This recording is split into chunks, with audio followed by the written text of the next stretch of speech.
Okay, so we've gone over two touchy subjects. Okay, not really touchy. However, I'm sure there's going to be a lot of disagreement, and there's hopefully going to be some agreement. But because at the end of the day, the show is real talk. Okay, and hopefully we're taking it as such. This is real talk. Okay, but what we're going to do right now is we're going to go back, way back in the time. Okay, we're going to. It's been said that the experiences that we live through, how we interact with the world, this is what defines us as a person. Okay, lucky me. Mom and Dad made me in the '60s, squeaked through the '70s, the '80s, party central for brother. I had a great time.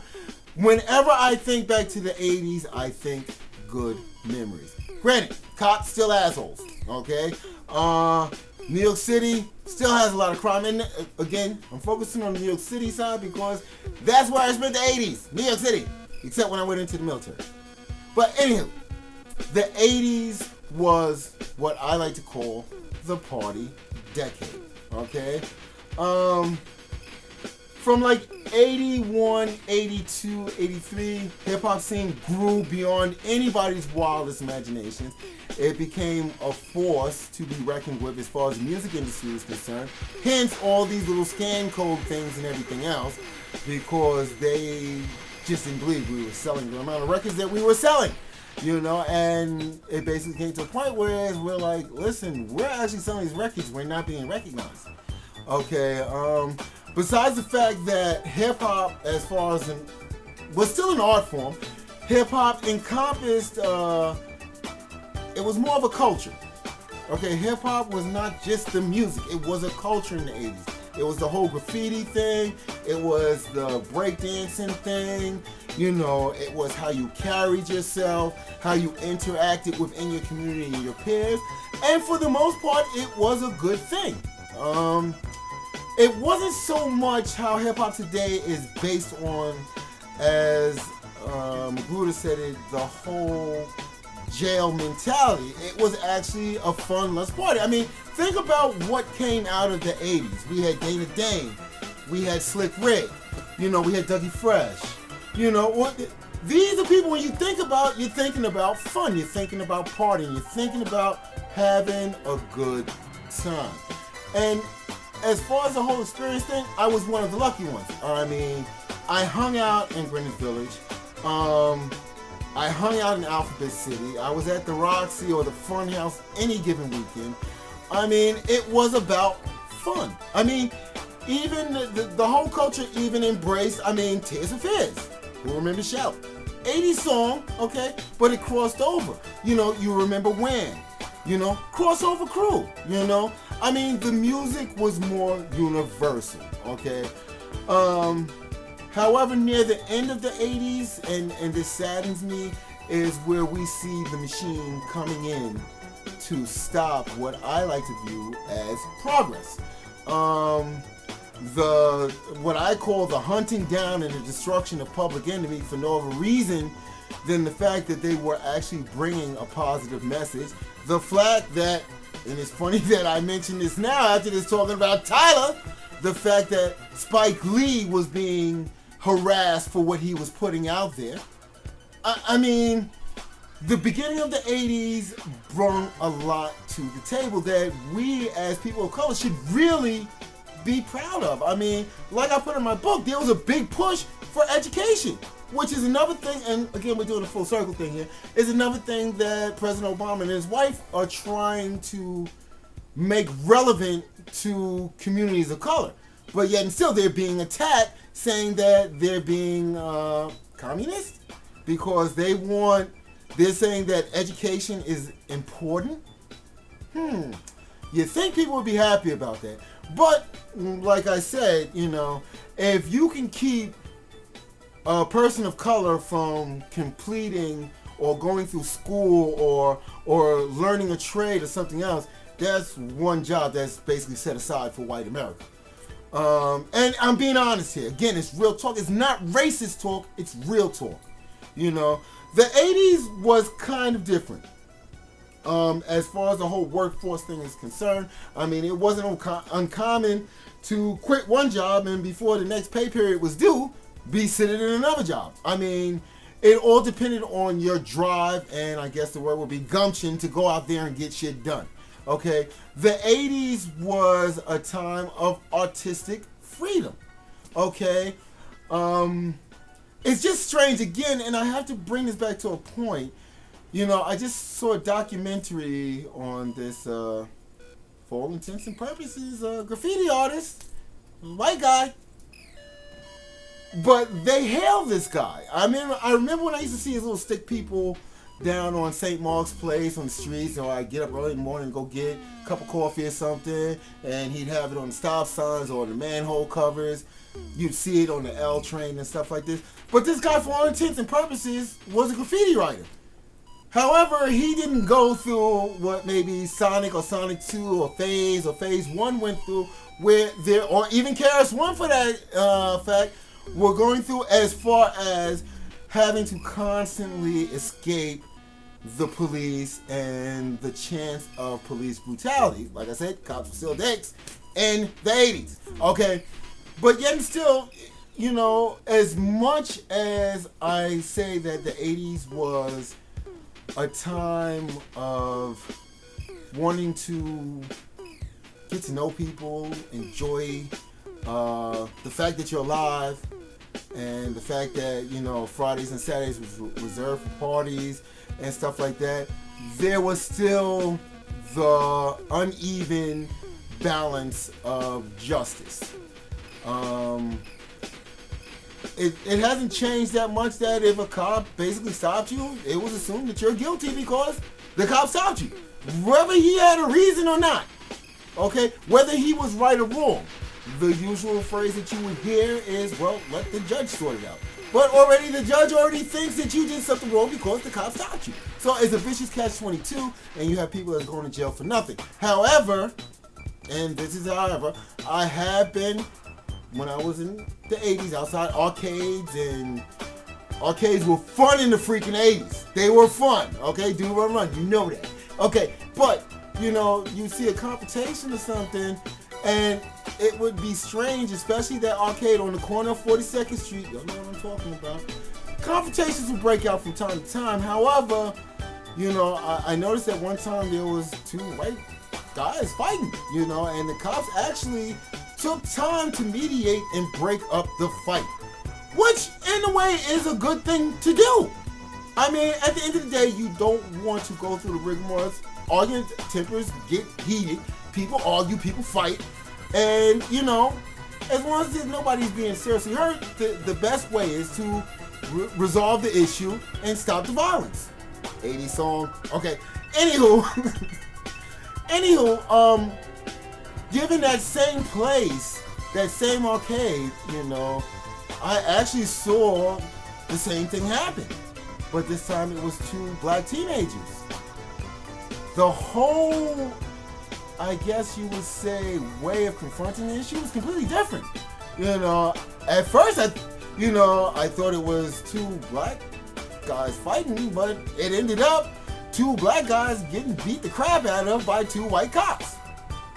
You know, this was part of the 80s. This is why I said at the beginning of this, you learn, or your experiences are what make you the person that you are now.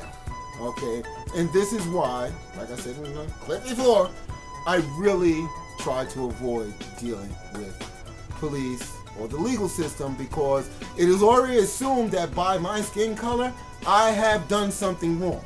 Okay, and if you have to go against every person you come in contact with saying that you did something wrong, it's very hard to prove your innocence. Okay, it's very hard to prove your innocence. And I'm going to be honest with you, I think the whole thing is to make every black person in America have a felony. You know, because as you know, a felony basically makes you crap out. You can't vote, you can't work around kids, you can't work around money, nobody's going to hire you. Your life is now a vicious catch-22 because you can't make money to eat because nobody will hire you, okay? And you can't go to a life of crime because you end up back in jail. So what do? Okay, so yeah, that's what I mean by experiences define us. And it's basically made me view the whole system that the whole system needs to change. Yeah, there's a lot of good times in the 80s. I can, shopping for Clarks, wearing Wallabies, fresh gear, and it was a different time. We didn't walk around with our pants hanging off our butts. In fact, we was buying sharkskin slacks. You know what I'm saying? We're wearing slacks, shoes, cardigans. I mean, we're wearing golf shirts. We're doing all of this stuff because it's our cultural fashion, but at the same time, we're showing a level of maturity in the 80s. Even as teenagers, we're showing that, well, okay, we're not going to conform with the status quo, but you know what? I do believe in the fact that if I present myself correctly, I will be treated correctly. Hence, we're wearing mock necks, dress shirts, button downs, Remember the thin leather ties? We was doing that too. You know what I'm saying? But at the end of the day, to find out that you're still, no matter what you're doing positive, you're still going to be treated in a negative light is really, really what brung what I like to think as a fun era to a close. Because white America really didn't appreciate the whole message that we were giving to the rest of America. They really didn't like that. Hence, like I said, the attacks on Public Enemy, KRS-One, anybody that was trying to do something positive or was rallying the youth to look at positive messages versus negative messages was basically, the only way I can describe it, Salem witch hunts. I mean, the media was basically, they would write lies. It didn't matter because it's already in the minds of the people that's written it. That's like, basically, like I said, it's like going in the courtroom, okay? The district attorney says, in the middle of trial, listen, I've got a witness that says they saw you with this knife go inside and stab that woman, okay? And the defense turns around and says, all right, well, what witness? Then the DA says, nah, really can't bring the witness to light. Okay, the judge says, okay, jury, disregard the last statement. It's too late. It is too late. Okay? The statement has been made. The seed has been planted. Now it's up to the defense to take that statement out of the minds of the people with a counter defense. Okay? It's really, the whole thing is, just as we started, we got through the whole blaxploitation thing.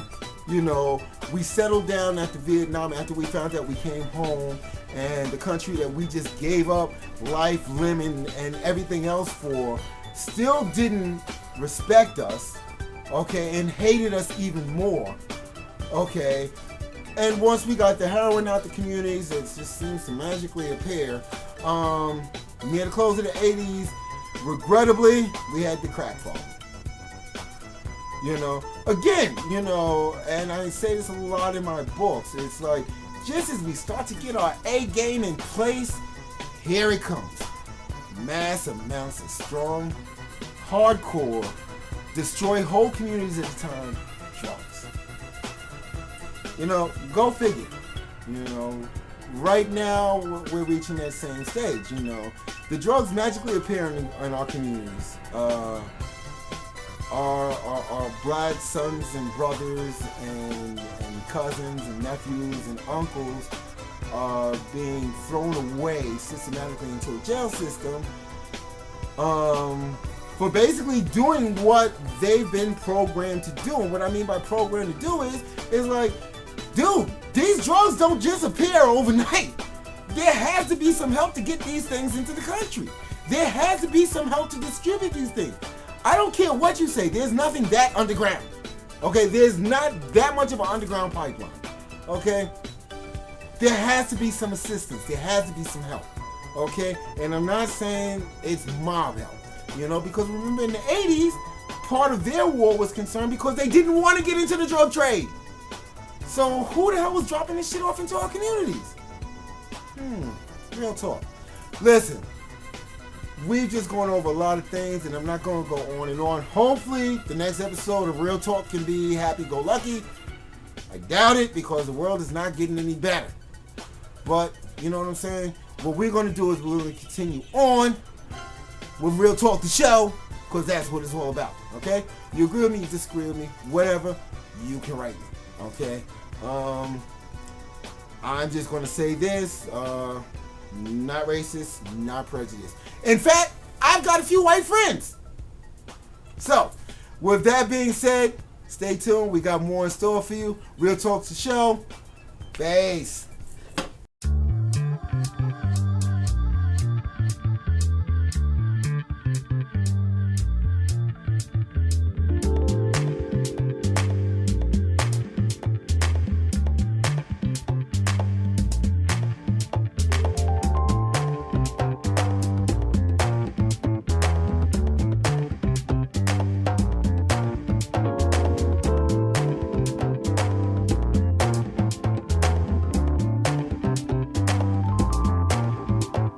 Hello? Hello? Where are you going to find an answer to those questions? Okay, listen. The Ghetto Survival Guide for Blacks and Latinos is about real talk for real people. Relevant and useful information that you can use. Whether you live in the hood or not, you're going to find some useful stuff. It's funny, it's humorous at times, but it's real, okay? Make sure you cop the book. You can get it from Barnes & Nobles. You can go ahead and get it from the iStore. You can get it from Sony e-reader store, Diesel Books, Smashwords, Kobo Books. Make sure you get it. It's something good for your e-reader, okay? Real talk for real people, the Ghetto Survival Guide. Make sure you stop by our site as well, ghettosurvivalguides.com. Alright, thanks again. Remember, real talk for real people, baby. Leave those other questions alone because no book is going to give you a definitive answer on those questions. The Ghetto Survival Guide for Blacks and Latinos. L. Robinson, peace.